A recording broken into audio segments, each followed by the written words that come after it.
You kind of wonder what that entrance into heaven is going to be like if the tax collectors and women of the night are going in first. I always kind of wondered if they had anything to talk about. Like if the tax collectors, figuring out who was coming into the kingdom with them, might have asked if those women reported all their income. You know what I mean? So I always wondered how that conversation would go, because we'll have no Pharisees or chief priests and elders there, apparently, to listen in. We may never know what's going on. But all joking aside, it is a marvel and a miracle of the salvation given to us through Christ with an overwhelmingly loving God, that no matter how you've lived your life, what you've had to do to survive, what you found yourself fallen into as a life of sin and shame, collecting taxes and doing the other things it mentions, there's always a way out. There's always a way back to God. And the further we fall, Jesus says here, the more we recognize our need, the closer that path is, the easier it is to find. When we know we need something, it's easy to figure out that we should go and get it. I'm getting to the age, and some of you may have gotten to the age, where I'm capable of walking into a room and forgetting what it was I needed that I came in that room for. Say it ain't so, preacher. Not you. You're a young man. You look at my beard. It's gray as a cloud. But yes, and then I'll have forgotten I already got something and will be looking for it as I walk around the house. And the people I live with will say, that pen you're looking for is in your ear. Right there. It isn't right now, but normally it would be. And that sort of things like that.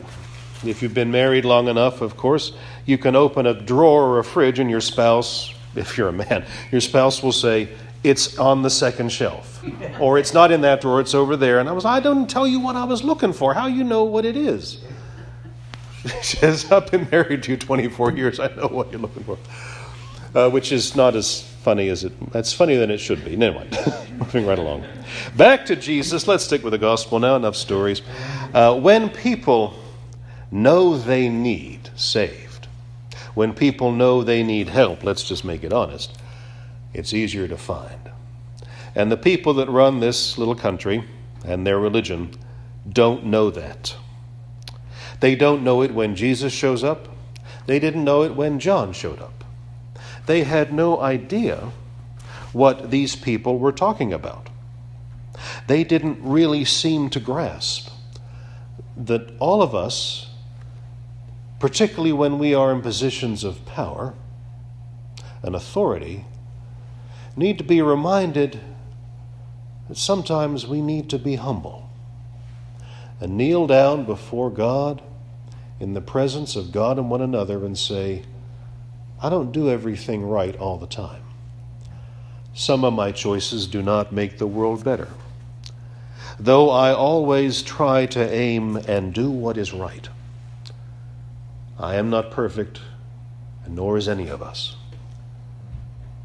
And when we find ourselves in a life that we have to do things to survive that are not pleasant or easy, we know that we're not perfect, and we have to learn not only to forgive ourselves, but to tap into that source of forgiveness, which is bottomless, endless, and overwhelming. And Jesus spent his entire ministry trying to get through to people like those chief priests and elders, and not many of them heard him. Many of them heard him, not many of them listened to him, my mistake. But the tax collectors and the prostitutes that he talked to did. Because when you live a life that is one that pushes you to the limits of what people consider tolerable, and it's an even bet in ancient Judea whether tax collectors or prostitutes were more despised. Perhaps any time, I do not know. You know, because you don't have it, what love is in your life and how much you need it there. And as people of God, I think it is our duty above all things to love God and love ourselves, and thus celebrate love, real care, real devotion, real presence of goodness in our lives and us and other people's, wherever it is and however it comes by. If we don't love ourselves, the world ain't going to do it. And if we don't learn to love each other, who going to teach the young? Who going to remind the old when they forget that? Who going to remind us when we're in need?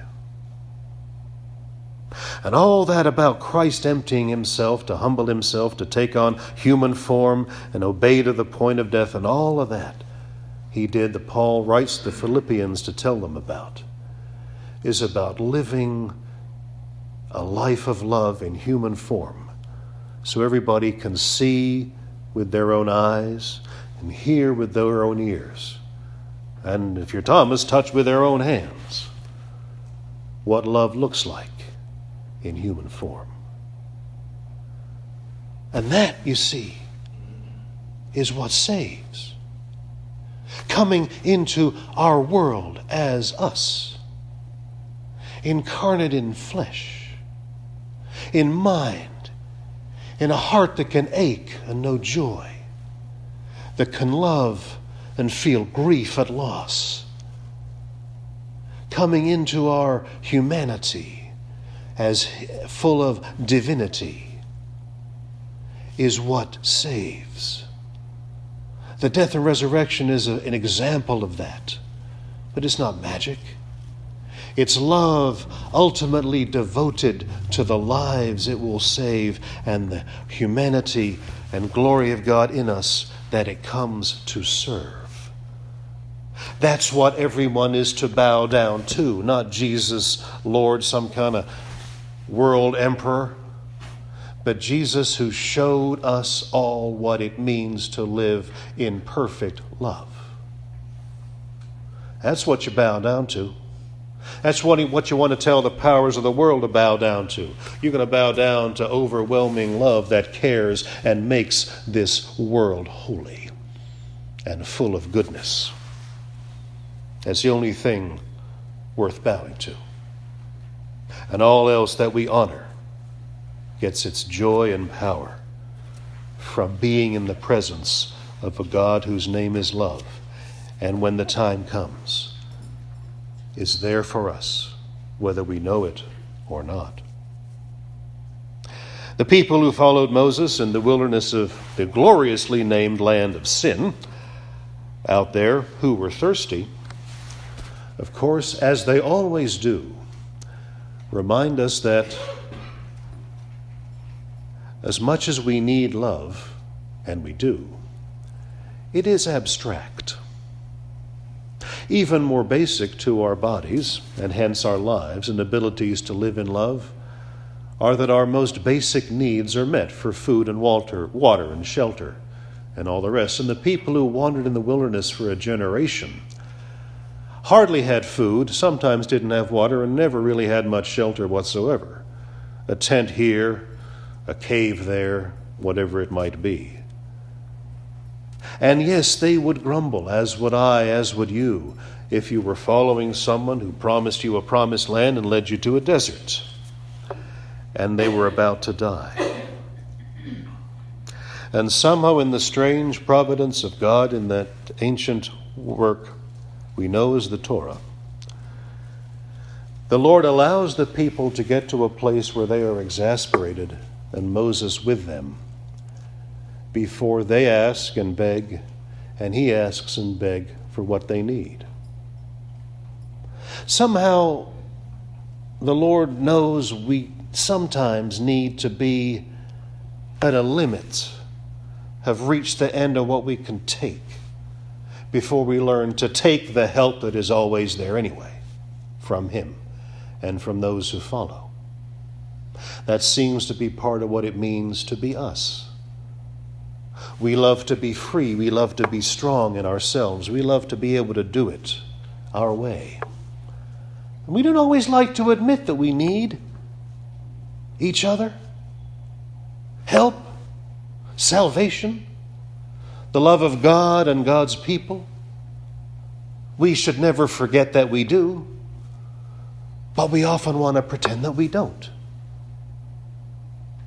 And the stories that we get from Exodus remind us week after week in this season of the church's life that you have to ask for what you need.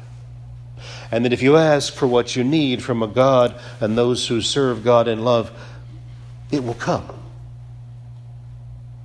And if others ask and you can provide, you too will be that which flows forth with the goodness that God has in mind. Some days we are those who need water from the rock. And some days we're the rock from which water must flow to those in need.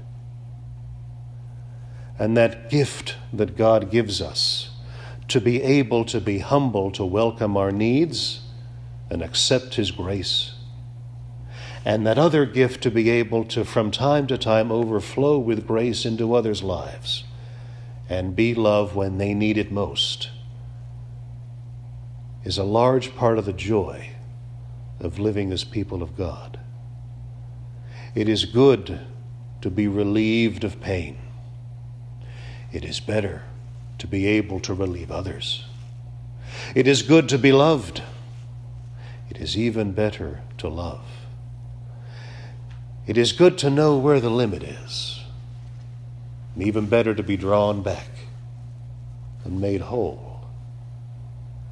And I have found, and you may have found, that the more I think I know the limits of God's love, the more He teaches me how much further there is to what that love can be.